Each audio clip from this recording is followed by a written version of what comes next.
Hello, you're very welcome along to live reaction from Slovakia versus Ireland on what was ultimately a disappointing night for the Irish team. I'm joined alongside me by my brother Sean. How's it going? And on the line here is Cian O'Hannigan. Cian, can you hear us? I can hear you, lads. Can you hear me? We can indeed. Good stuff. Cian, just your initial reaction to the penalty shootout to start with, I suppose, was absolutely heartbreaking stuff, wasn't it? Yeah, I mean, it's just a massive disappointment after what was a really credible performance. I think, over the 120 minutes of play, I think we deserved to win it. So it's a real shame. At the end of the day, it's a lottery when it comes to a penalty shootout, and we were just unlucky on the night. Sean, your initial reactions, I know we were watching the game together. It seemed like for the first time in a long time we've seemed to pass the ball well, and even into the second half extra time we were always trying to pass the ball, and I think ultimately in the long term it could be a huge night for Ireland, that performance. Yeah, and I suppose when Stephen Kenny took over in the circumstances he did, it he didn't make it easy, the FAI for us to qualify, and I suppose that in a sense is disappointing, but the performance I thought was good. But because of the way it's gone and because they wanted Stephen Kenny to come in and implement this style of football, and it's just hurt us, because he could argue we needed a little bit more time. But I thought, tonight the lads did a lot of things well. Yes, not everything was perfect and it might have cost us, but from open play, some of the chances, and finally we're getting to see the best of some of these players, like John Egan, David McGoldrick at 32. You're looking at him going, he's only a handful of caps, and it's it's kind of disappointing in that sense. But tonight I thought, look, there wasn't a huge amount of things that went wrong. Like Cian said, penalty shootouts is a lottery, and we should have won it before then, and we just didn't take enough chances, and we were really hampered by what happened to Aaron Connolly and Adam Maida. So look, it just didn't fall for us tonight, and but it was a much better performance than what we saw a couple of weeks ago. How big a loss, Cian, was Aaron Connolly to that side? If you just picture him coming in for McLean there, definitely probably could have made a massive difference for us going forward, particularly the form he's in, and maybe he could have linked up with McGoldrick there. It's just frustrating that himself and Ida had to sit out due to what we think is the close contacts. Yeah, it's really unfortunate. Like, he's a massive loss. I think Connolly, to be honest, he's the future of Irish football. Like, I really think he is. I'm a big fan of him. I think he's got pace, and to go with his pace, like, he has a brain on him. Like, so you can't combine the two. Like, his runs are very clever. He's very smart. He's not bad on the ball.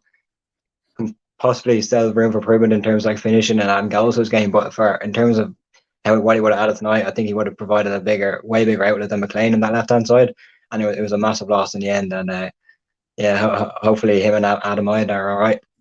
Yeah, listen, anyone watching on the live stream, make sure you get your comments into us there on Twitter, Facebook or YouTube. So Sean, let's talk about what was different from that performance compared to maybe a few months ago. Like, you spoke of a couple of players that stood up tonight, particularly if we start with McGoldrick up front, and how good was he for 32? And I know a lot of people might have been thinking we should have got Shane Long on sooner, but you see McGoldrick holding up the ball with 10 minutes to go in extra time, and how good he was, and he's not used to playing up front on his own for his club. So I guess it was an absolute massive performance, and shows that Stephen Kenny can get the best out of these players.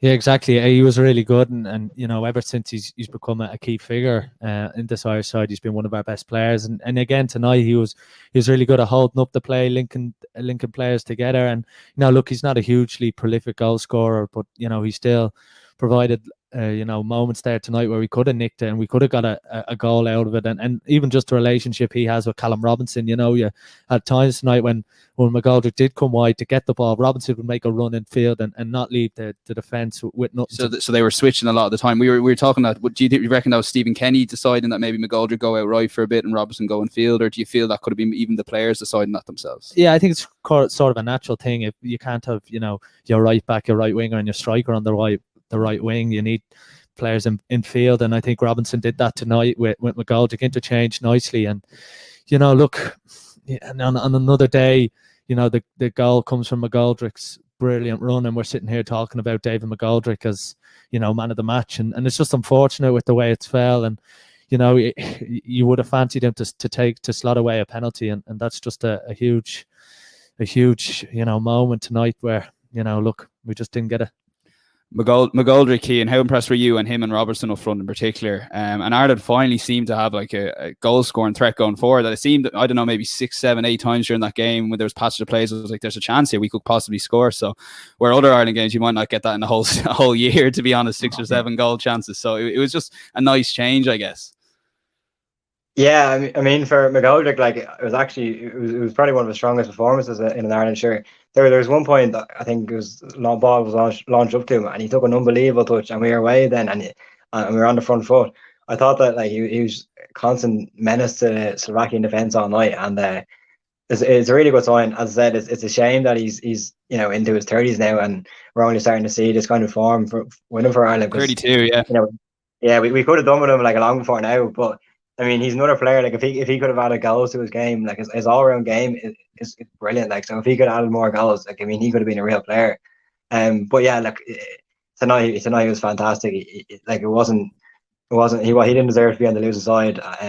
Thought the way he brought the midfield into play, like holding the ball up, he was really really strong, and he constantly had us pushing forward, and he was really positive, and he's unlucky not to score a couple of times as well. And Robertson as well, like, this is someone who, again, has been in and around the Irish setup now for a few seasons when he was at Preston. And tonight he really showed what he's all about. And I thought he was, them two were probably our two brightest sparks. I thought James McLean did well. He did what you expect from him. A couple of minutes into the game, he makes a 45-yard run from the corner and stops a certain goal. And it's just those small little things that, most other players wouldn't have got there, wouldn't have had the desire. And that's what James gives you. And look, we don't know the reasons behind Aaron Connolly's omission. It's naturally gonna come out in the next couple of days, but McLean still did a job there, and you're kind of looking at it going, if Connolly did start and if it was Kenny's plan, which it would seem likely, Connolly, Robinson and McGoldrick looks a really good front three going forward. Okay, McGoldrick is pushing on a little bit, but there certainly is positives, and I suppose the worst thing from it is, or the best thing from it now is, we go straight into the Nations League game where Stephen Kenny has more and more time. And look, you knew when he took over the job, it wasn't going to be an easy thing to start changing the whole culture around the Irish senior men's team and how the way we played. But there was really good signs tonight there where there was just really good interchange in the pass, and we kind of suffocated them for large parts of the game where we kept the pressure on, and look, we should have scored. I think everyone will understand that. But, I still think it was a good performance despite going out. And look, penalties is going to play like that. And it was just unlucky. Yeah, well, like some of the age profiles there that we mentioned, Robinson's 25, O'Dowd's 25, Edith's 19, Connolly's 20. There's still a lot of kind of youth in that forward line that Cian, like you said, off David McGoldrick. There is definitely a lot of talent there going forward that we could finally have a bit of a goal scoring threat to go with our more or less overall solid defence. Well, yeah, for me, like what was most impressive about tonight was the amount of clear cut chances we created. I mean, the one for Hurahan and Brown had a couple as well. Like that's not something that you're guaranteed to get from an Irish team. Especially, I know Slovakia. Let's be honest, I thought they would be better than they were, but they're still a half decent team. We're playing in Europe. That's what was for me the most important thing to get out of this game. Like I know obviously the result, fair enough, would be nice to go first, but in terms of like what Stephen Kenny's trying to build, like obviously as Sean said, it was never going to be a quick fix. It's going to take time.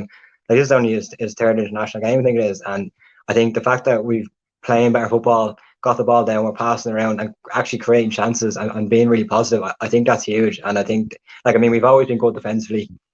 I think we set up well. So just to have, the main issue is the goals, and if we can start creating chances and putting them away, then that's the most important thing.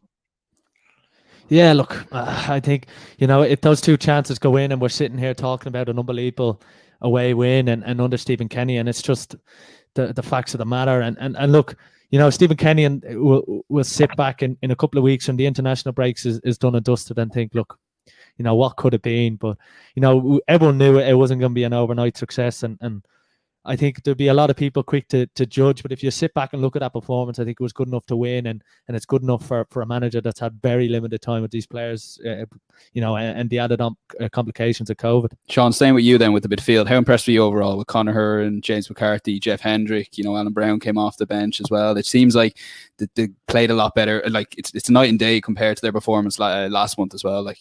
Yeah, I thought the midfield three was a lot better balanced today with Hourihane and McCarthy sitting deep. I was a little bit disappointed with Jeff Hendrick. I think, at times tonight he was pretty good and good at linking the play and getting in between the midfield and our attacking line. But again, he just kind of ran out of steam, and 120 minutes can do that to players. But he was probably the only one that I was a little bit disappointed with. I thought Conor Hourihane played very well, should have scored. Look, we all know that. But I thought he linked the play really well, and that position side kind of suited him a bit more. McCarthy was a little bit unlucky to come off with an injury, but I thought Alan Brown did well when he came on. The flick, there's not much he can do with that. The penalty, you kind of expect him to score. It takes a lot of penalties for Preston. So I thought the midfield was a lot more balanced tonight, and we were able to play a little bit better. Yeah, we're getting a lot of comments in here, a bit harsh on the can't finish. Sean, if you want to get that question up, we've got a question in here from Blair's White Blog. Wood, it's massive, kind of blocks us off there. Yes, so it's, hi lads, in your guys' opinion, does Jack Byrne come off the bench tonight if he's playing for an English side? And it mentions the League of Ireland almost stigma, I guess. What are your thoughts on that, Sean, in terms of a question? I don't know myself personally. Like, at the end of the day, we do have a lot of Premier League players playing for the team at the moment, so to bring Jack Byrne on in a game like that. However, he is probably a different type of player that maybe could have created a couple of chances, although I don't think tonight we missed a lad creating chances. I think we probably missed a finisher more than anything. Yeah, it's an interesting one, that the Jack Byrne, if he was playing for an English side, and the answer is he'd have more of a chance, and that's nothing to do with Stephen Kenny, but I think that he's been linked with Bournemouth at the moment. Yeah, I think the championship. Yeah, the optics of bringing on a League of Ireland player with 20 minutes to go to the natural sport fan in Ireland would be a negative thing, and that's the whole culture that Stephen Kenny has to turn around. Jack Byrne's a really good player, but tonight maybe it probably wasn't the night. A home game, and even in the Aviva, I think would have been a little bit suited to him. The subs that came on, I thought worked largely. Alan Brown came on, did well. Robbie Brady, although you'd probably expect a little bit more quality from Brady. But Jack Byrne, look, that's the big question. If he did come on, and if he was at an English club, there is the potential for him to get a game. What were your thoughts on the subs overall there, Cian? I think you're on mute there, Keith, if you want to take yourself mute. But what did you think of the subs overall? Do you think maybe, Andrew has a point there in terms of Jack Byrne could have possibly be brought on, or do you think overall Stephen Kenny got it right with the subs, that they seem to make an impact? Yeah, I mean, if he brings Jack Byrne on, it's I would say it off for Stephen Kenny. Like, it's a tough decision for him to make from his background and where he's come from. If he brings a player like Jack Byrne on and it works, it looks wonderful. But the chances of it working are a lot slimmer than or the chances of being successful are a lot slimmer than not. So, I mean, it's a big decision for him to make. I do think that Shane Long, I'm a huge Shane Long fan, to be honest with you. I think what he brings to the team in terms of his work rate and just kind of getting in behind and challenging defenders, and he makes them panic. And I think, bringing him on, I think it was 110th minute. It was quite late for me. I know McGoldrick was playing well. I think he just could have made room for him somewhere. I don't know, maybe kind of put him out right, maybe instead of Alan Brown or something like that. I know that's not his natural position, but I just think he gives him more defence, more to think about. But yeah, as I said, the Jack Byrne one, the debate will roll on about that, what he could have done, and maybe he is, very creative player. So could he have influenced that kind of game? It's a big ask for him to come in and do something such a high profile game as well. And the thing about Shane Long is, I was looking at it there and I was like, yeah, bring on Shane Long. And then you look and go, right, well, we have Robbie Brady's just come off the bench. Callum O'Dowd has come off the bench. Alan Brown's come off the bench. So the only player you could take off there to bring on Long really would be David McGoldrick. And McGoldrick was playing such a good game. It's such an influence on that Ireland team. And even, like you said, even in the second half of extra time and in the latter stages of the first half of extra time, he was picking up the ball. He was getting us out, getting us up the pitch by controlling possession. And I think, for all Long could have given you going forward, and maybe on the last line of the defender, I think, it was hard for Kenny to make that sub. let's move on to slight negative, I guess. Overall, I thought Matt Doherty at times he looked quite good going forward and linking up, but he got caught a couple of times in defence. Well, Cian, what's the story with Matt Doherty? And he seems to play the right wing back role so well, and yeah, he comes to a back four. It's widely known that his performance is dip, and I guess it maybe helped in the long run playing in a back four with Spurs, but it was notable he got dropped for Aurier Day against United. I don't think enough was really said about that, to be honest with you. It was a big call for Jose, and it paid off. How do you think Matt Doherty is? Do you think going forward Coleman just slots in there right back, or do you think that Matt Doherty could potentially improve at that position, or do you think maybe we should just focus on Coleman and try and get Matt Doherty in somewhere else? It's a funny one. Like, firstly, it's good to see him at Tottenham now. I think he's found his home. Showing he has no bottle there, yeah. But penalty, I know. But all jokes aside, he was like he's it's a weird one, obviously, because obviously they're different positions, but he's still like, I feel like even tonight for Ireland, he's still trying to make things happen. Despite, like, he never kind of like kicks the ball long. He's always trying to like play short passes, kind of intricate kind of football. And I think that's something that, like, a lot of Irish players don't do. But I think at the end of the day, like, it is a well-known fact that he's just not the same player when he plays at right back. I think Seamus Coleman, I think he should be slotting straight back in there. You never know with Doherty. I mean, if Jose has him playing at Tottenham there, and if he can improve him like that, that might help his chances with the Ireland team. But at the moment, I think if Coleman's fit and available, I think he has to be a shoe in there ahead of Doherty. Defensively, again, though, Doherty was at fault. I think it was a ball a couple of times, wasn't it? Yeah, there was a ball Hamsik played where he kind of just tried to flick it, and it fell through for their attacker. They might be doing that, and only for Duffy clearing it off the line and take back to the Denmark game. When he made a mistake for the goal, yes, he came up the other end and scored. So just a couple of times where defensive mistakes would be made by Doherty, and there was one in the first half of extra time. So look, there's just a huge issue there for Matt defensively for Ireland, and I do think Coleman would have started and tonight, and look, it doesn't help. I actually think Kenny would have stuck with Doherty. I think that tonight, I think he would have played Seamus Coleman, just the way Seamus has been playing for Everton. They're flying in the Premier League, and I think Doherty getting dropped there and kind of struggling at times, and Jose Mourinho calling him out.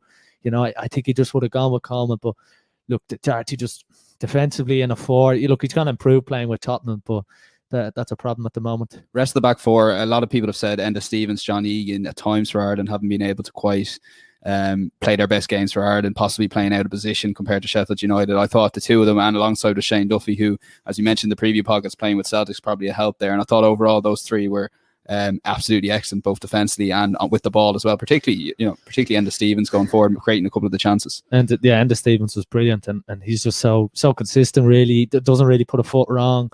Very good at controlling the ball under pressure, which is a huge thing for us going forward. And it was a lot better tonight. The little one-touch control we had in and around spaces in their half, and the two centre backs. We are kind of talking during the week with Oisin about for all we want to play aggressive football and play from their feet, I was worried about defensively. Could we just get a performance out of them? And no, what you're going to get from Shane Duffy and John Egan as well, and the two of them were just superb at the back. And there's a couple of little errors in midfield where we lost the ball, and they didn't really hurt us, and that's the sort of annoying thing to come away with tonight. They didn't hurt us. Hamsik just didn't really get the ball in enough in attacking areas, and they didn't quite get at us, and to come away losing in penalties, that's probably where it will sting most for the not only the players but for Stephen Kenny and the management staff.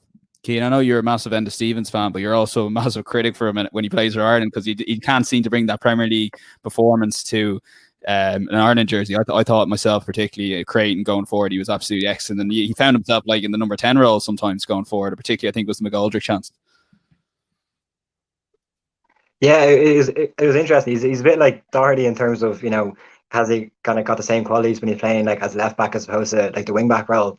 But yeah, he was excellent tonight. He was so dangerous going forward, kind of creating chances. He's making things happen, and that's not an easy thing to do when you're coming from like left back. He's another bit of a late bloomer. He kind of moved across to England like late enough in his career, like he's kind of into his 20s anyway. Took him a while to move up the leagues a bit, and now he's shining in the Premier League. Ireland are benefiting. Like tonight, he was, again, I think that was one of his best Ireland performances, to be honest with you. And yeah, hopefully he can keep that up now going forward. Absolutely. moving ahead, sorry, me myself there. Moving ahead to the Nations League games, I suppose, Sean, what are the positives we can take out from not tonight? What should Irish fans listen here should get excited about, or what should we look for in the Nations League? Who should start? We've got Jason Malumbi, Jack Byrne. I know a couple of the commenters have mentioned Jack Byrne. Do you reckon he'll start in one of the Nations League games? And because it's 3 games, so we've another 2. There's chances are no one's going to be playing all 3 games. Yeah, I think that the squad will be used, and even the likes of Josh Cullen could get a game, and it's a real chance now because we failed to qualify. There's a certain few players, the likes of Jeff Hendricks, Robbie Brady, that are starting to push on a little bit, and they, Stephen Kenny might just look at this as a chance to change it up a little bit and get rid of some of the players that haven't quite been there and try and move on and bring in the likes of, we don't know about Aaron Connolly, but bring in the likes of Jason Malumbi, Darragh O'Shea, lads who've been flying for Stephen at the 21s. And, it could be, the makings of us going forward, if you like. And I think Stephen will try and spin this into a positive and try and, get something out of the next couple of games next week, because, it is a disappointment, but, you can't let it linger. And it is an exciting time under Stephen Kenny, and these players will be excited to improve. And the likes of Callum Robinson, that's 25, will be thinking, my best chance of playing in a major tournament is in 4 years' time, and we're going to build towards that, and we're going to have the World Cup to qualify for. And those players that are 24, 25 that really want another moment like in the Euros in 2016, and they want to put their name into Irish football history, they're going to get behind Stephen Kenny. And look, in the darker day, it's a disappointment, but Stephen Kenny can try and spin this into something positive. Absolutely, Cian. Who are you looking forward to, particularly in the Nations League, to see? As we mentioned, Sean mentioned a couple, Jack Byrne, Jason Malumbi. There's definitely a bit of exciting young talent for the first time in a while in an Irish team that are close to making the squad. Yeah, I mean, as I said, like, even we spoke about him already, like getting Aaron Connolly back in integrated. I think I saw some of the comments mentioned Jason Knight. He's doing really well at Derby. I mean, he brings a lot of energy and he's contributing in terms of goals and to the play there. Jason Malumbi's an interesting one, because if he can kind of break into that Brighton team, I mean, you think if you're playing week in, week out in the Premier League in centre midfield, then he's a really strong case. You like to see, Adam Ida, he started the season quite well. He's got a couple of goals for Norwich. So I know Kenny obviously fancies him. He's had him at the underage levels. He started him in the last game. So they're a few players. There's serious talent coming through now. I think that the future generations looking a lot more positive. And even like with the likes of tonight, like we just go back to like the likes of Stevens, like the license that he was given to go forward there from by Stephen Kenny to even get in their positions. Like, I mean, that's been quite unheard of in recent times. Like, usually, like Irish managers, like, right, you stick to your position. Like, you get very few chances to kind of roam, I suppose. And even just giving that license, it just kind of brings an air of positivity to it and shows that we are going to try to be more creative, and just means it makes the future more positive, especially with the talent that's up and coming. Absolutely, and it's a pity fans can't be in the Viva for the next game, because there'd just be such a buzz after watching that match. But Sean, you wanted to come in on that comment, it kind of exciting football but failure in qualifying, or conservative and consistent qualifying, and whatever the merits of the question, I guess it is important to talk about that. But first of all, we only qualified for 2 tournaments, so 2, I think. So I'm a big believer in, if we play like the Stephen Kenny way, I think there should be a patient enough approach for the next 2 or 3 tournaments, and you give it to them no matter what the kind of results are, so long as the performances are there. I know we've had a couple of debates on Martin O'Neill before, where you probably focus a bit more on results. How are you seeing it after Kenny's performance? Do you think there should be a patient enough long-term approach, or do you think there has to be results as well as that? Yeah, look, I think, my take on it has been for a while, I'd rather see us get to big major tournaments and have those moments where football's in the spotlight of Irish sport and Irish media for 3 weeks or whatever it is. And look, I think the thing with Kenny is he is going to give you that excitement of going to watch an Ireland game, and I think that was probably lost, where people that have season tickets might have found it a chore under Martin O'Neill or Mick McCarthy to go in and maybe watch us against a Georgia and scrape a 1-0 win.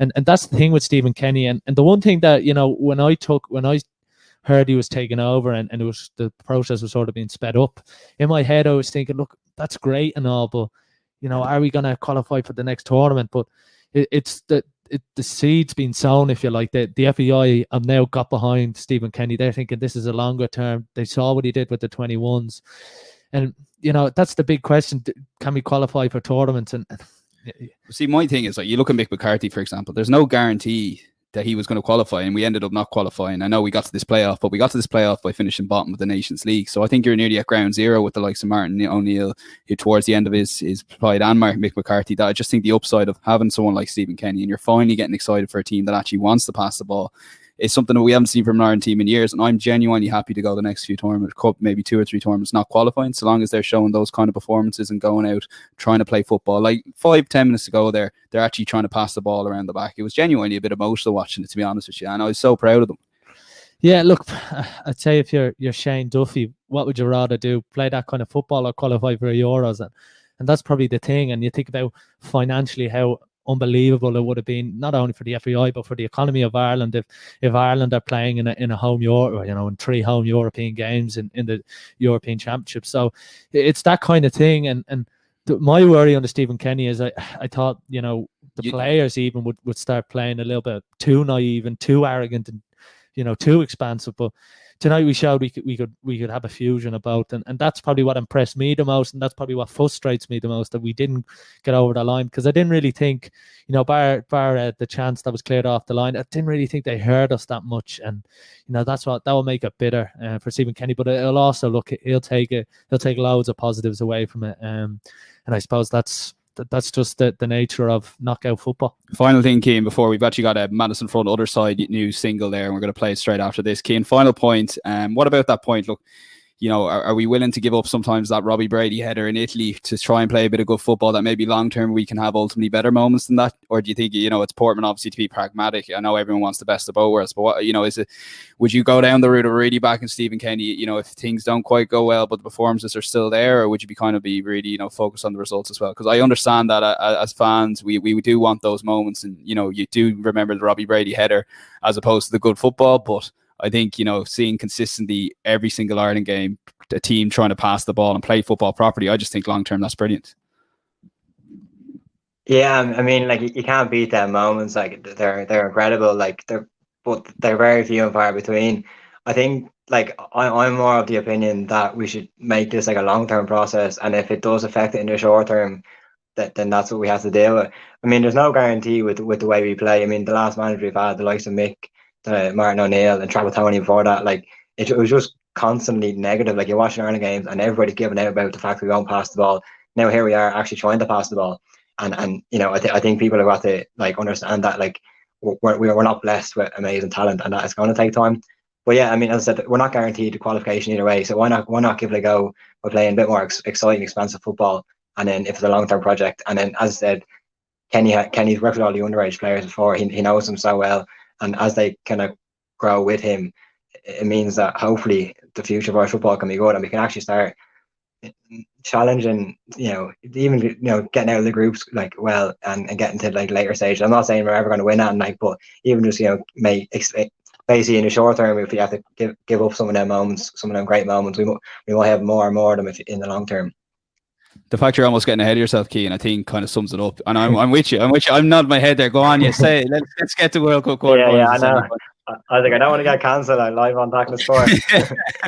Which I'll bring you, Sean, in a sec. I do genuinely believe, and I'm with you, Cian, 100%. I do think the short-term moments of that Robbie Brady header, we had maybe 8 or 10 years aside of that where absolutely we didn't have that many moments. I know we had the Shane Long goal and a couple of other moments, but I just think you go for this long-term approach. You actually play good football, and an Ireland home game against Georgia is actually something people want to watch, and I just think that ultimately trumps everything, really, because I think that long-term, that's all that matters. And I understand the short-term moments are great and we remember them and the memories, but at the end of the day, they're just short term, and we're just going to keep going around in circles of having one of those moments every 10 years, as opposed to this now where I feel this team will always try and play football no matter who they're up against. And maybe that's slightly naive of me to think, but maybe Kenny, that's slightly naive, but I'm genuinely excited to watch this team, and I can't wait for Wales on Sunday.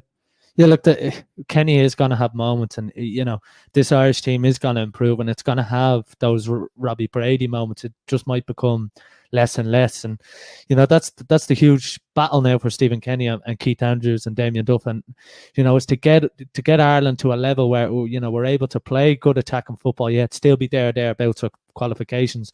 Look, under Trapattoni, you qualified for Euros, was a handball away from qualifying for a World Cup. So do you look at that and think that was a success, or do you look at Stephen Kenny and hope one day he will get us there? And that's the thing, and that's going to be the difference. And Irish football is going to have to go through a whole culture change really to get to that level. And look, I think the people in Irish football are gonna start to get behind this, and there's going to be a movement, which there has been over the last couple of years, towards the League of Ireland and towards people looking at our league and everything involved in Irish football and going, no, it's good enough. And people are sick to death of hearing about John Delaney and sick to death about hearing about scandals after scandals involved in the FEI.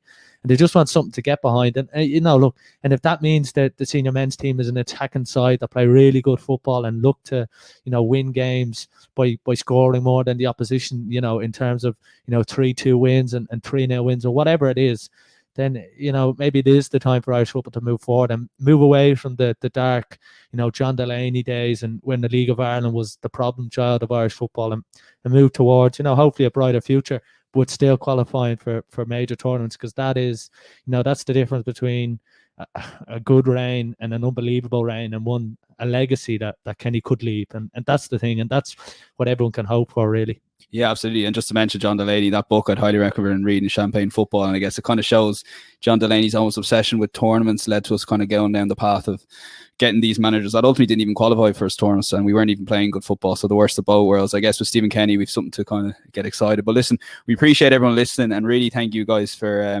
watching us either on Facebook, Twitter, and YouTube.